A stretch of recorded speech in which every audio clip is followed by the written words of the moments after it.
those at the bottom of the pyramid. They don't tell you about my trip to Russia because they want you to believe I and we Muslims are racist. They want the world to believe that we love our blackness so much that we can't stand people who are of a lighter hue than we are. How silly can you get?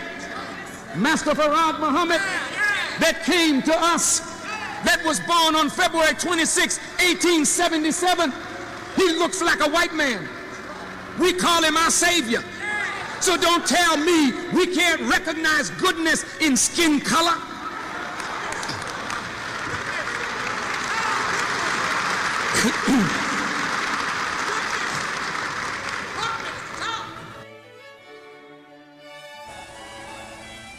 Behold him, a white-looking Arab, came in 1910, looking just like white people. The Bible says he came in sinful flesh to condemn sin in the flesh.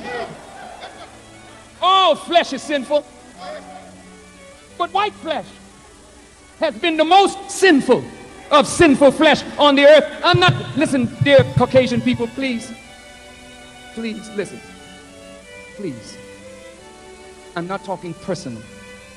But if you look at the history of white people and your interaction with the black, the brown, the red, the yellow, and even your own people during this last century, you would have to admit you are sinful flesh. And he came in sinful flesh, looking just like you, so he could get among you. He's studying to deliver us from you. And believe it or not, he's studying to deliver you from your father.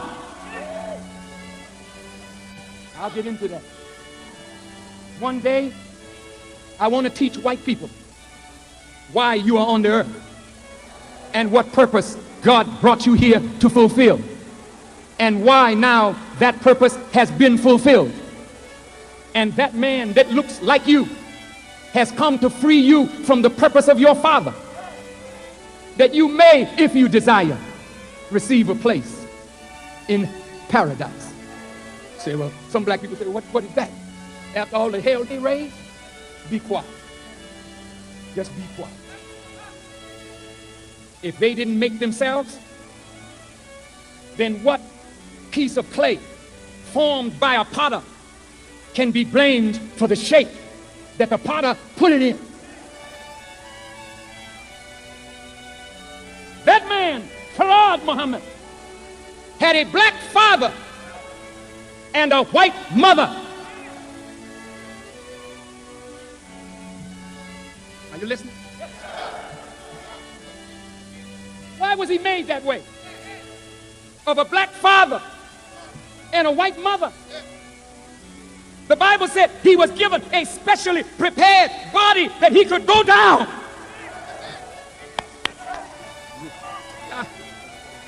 I'm so full today. If I don't get this message out, forgive me, I won't keep you too long, because I have to preserve my strength for the next time. Now look at this.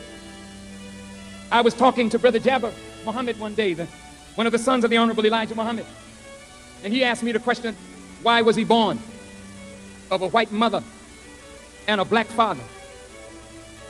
And I answered saying, so that he could give justice to both people.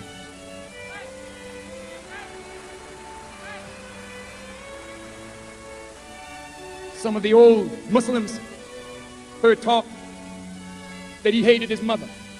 That's a lie. He loved his white mother because his white mother came from the Caucasus Mountain region. So Farrakhan Muhammad came from a white father, a black father and a white mother. He comes first among white people. He knows your innermost thinking, and he knew the filthiness of your actions that have been in secret He knows all about you. He was among you and learned of you. Then when he had known both people in 1930, he made himself known to us. We can't trust you no more, white folks. Not with our lives. We're not justified in so doing. So look, Cuba is ours. The blacks of Cuba is our direct relationship. The brown in Cuba, the mixture of the black and the Spanish, that's our family. You didn't kill the black in them. You just mitigated some of the power of it. But that's our family too. So we're creating a lot of half-white children these days. Don't feel bad because you're half-white. Because the Savior himself had a black father and a white mother. Did you hear me? What's the matter? You don't want me to say it?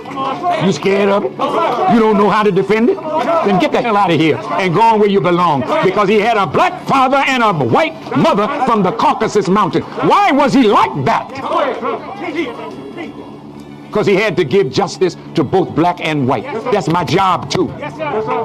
I know what justice looks like for black, and I know what justice looks like for white. You got a problem with our Savior?